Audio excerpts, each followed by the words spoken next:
Et cet objet, je vais lui donner une couleur différente. Donc par exemple, celui-là, je vais le mettre plutôt en gris.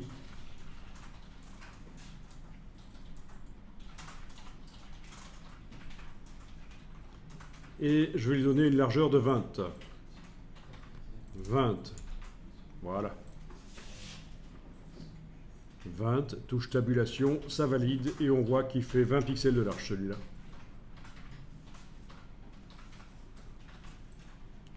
Donc c'est bien un deuxième objet qu'on a créé quand on a déplacé le premier avec l'outil de déplacement en enfonçant la touche Alt. Alors on va enregistrer déjà le document en Photoshop, il ne faudrait pas perdre ça. Donc je vais enregistrer ça dans un dossier que je vais appeler créer grille 960 dans Photoshop.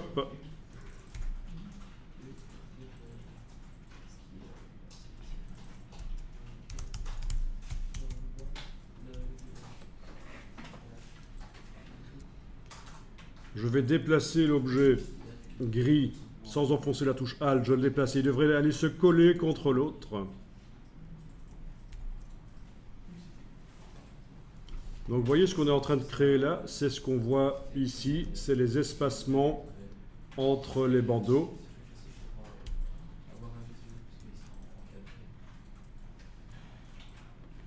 Bon, je suppose que ça marche si vous ne dites rien. Alors je vais activer les deux calques, clic majuscule clic, et je vais les dupliquer avec la touche Alt, toujours avec l'outil de déplacement.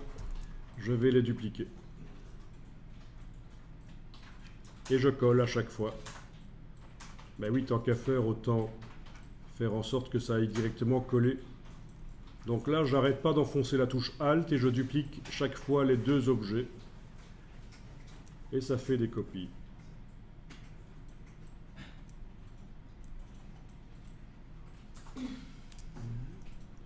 Ok. Et on ne sait pas faire en sorte de lui dire de copier X fois à la suite comme ça. Aussi, ça doit être possible de faire de la répétition. Sur Illustrator, c'est sûr. Oui. Ça doit être possible de lui dire de répéter. Ou alors il faut installer un... Oui, je crois que c'est un script installé peut-être.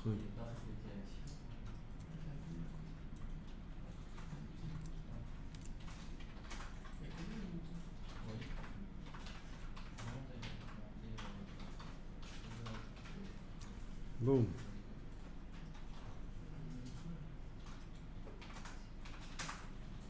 Oui. Donc ça, c'est une grille 16 colonnes.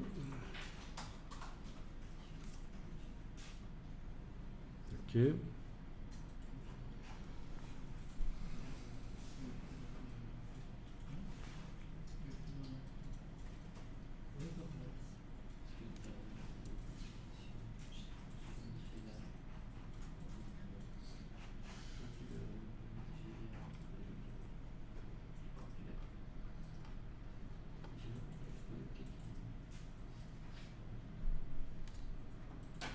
Voilà.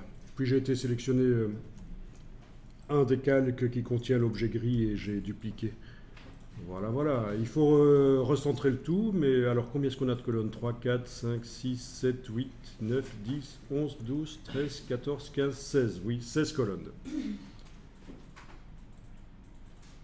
16 colonnes. Et je vais maintenant sélectionner tous les calques et les repositionner d'un coup pour les centrer sur ma largeur d'image. Clic, majuscule clic, d'accord? Tous les calques, sauf évidemment l'arrière-plan qui lui ne peut pas bouger, parce qu'il est verrouillé. Voilà, et je bouge, et à un certain moment je vois apparaître une ligne rose qui m'indique que c'est bien centré. Donc le repère commenté en fait. Voilà, la ligne rose. Ok. Curseur opacité, je vais diminuer l'opacité tout d'un coup. Et voilà, j'ai une grille qui est utilisable pour faire du design web.